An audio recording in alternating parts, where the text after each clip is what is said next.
The expedition is over. Every time we leave the dungeon, the expedition ends and we go to town to restore our wounds and our fate tokens. For each quest we count how many expeditions we had. This time we had only one expedition, which means each hero gains 2 permanent fate tokens. For 2 or 3 expeditions they will only get 1 fate each, and for more than 3 they don't gain fate points at all. The fate tokens are extremely important, because each time you take damage that kills your hero, you can spend the token and you can reduce the damage to 0. So fate tokens are more important than wounds. The bad is that when your fate tokens are increased, your cost of living increase also. For example, Maya has 9 fate points and he needs 10 gold crowns plus 5 per fate point, so it's 55 gold crowns per visit in town. In this dungeon we found 385 gold crowns, which is 96 gold crowns each.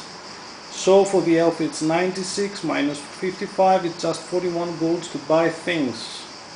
10 gold for 6 arrows, we need about 20 arrows. So 40 gold for 24 arrows. In our quest I forgot to try and set to recover my arrows at the end of each combat with a 10 plus for each arrow, but never mind. This means the elf should try to find more difficult dungeons to increase the income of each expedition. There is always the option for a GM to have, for example, 1000 gold treasure in the quest room to help the players, but I wouldn't recommend that. It is better to have dungeons with more levels so the characters could gain more gold and spend all the fate, but this is also up to the players. In our quest we have found some stairs going down so we could continue the exploration just for gold. We had more than half of our fate. Also, with so many fate I could have played more aggressively, entering the rooms, which means faster killing and more rooms to explore in the same time. The other important thing in town, except the random events which will cost you gold and some are horrible, is the training. With 200 gold a hero can increase a point of any of his stats except fate points. After 2 points of increasement the amount is doubled, 400 gold, 800 gold, etc. But 200 gold are a large amount to have a character spend. Also for the wizard it's very important to learn spells, one after each expedition. The cost varies from 100 to 250 gold, and he needs components for the spells. It's 25 gold for each. Most of the spells needs 1 component, so it's 25 gold per casting. For example, you could buy 2 red armor dusts, so you could do a dragon armor and a Hands of Destruction. Or you could choose to do 2 times the dragon armor if you see during the quest that you need it. Another important thing is henchmen. You can hire henchmen, or you can wait for them to come to cost you less money, because each time you gain fate points you have a proposal to hire some. The good about henchmen is that after each quest they just take 35 gold and nothing else from the treasures you found. So if you want to build a character, you could go, for example, 1 hero with 2 henchmen and you could grind for gold. The other good about henchmen is that they come with diagonal attacking weapons, so they can do additional damage with no need for your main hero to be rearranged. So let's start with the steps we follow every time we go to town. Here's the book.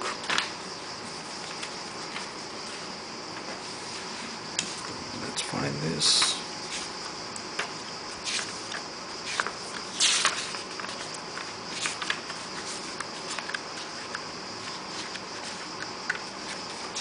Okay. This is the steps.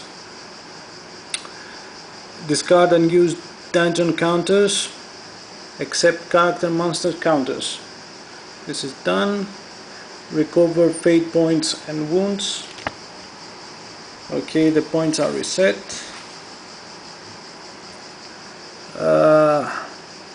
Gain fate points for recovered quest treasures. Okay, so we do only one expedition, and each hero will take 2 fate points. This is, to be honest, this is too much for the game we play. Usually fate tokens act as rewards and penalties. If you save the queen, add 1 fate as reward. If you kill the boss, add +1. If the prisoner is killed, -1 fate. And all these are at the end of each quest. But now quest was easy. Okay, so we are adding 2 fate for each. Divide up other treasure, no problem with that. Pay henchmen and cost of living expenses.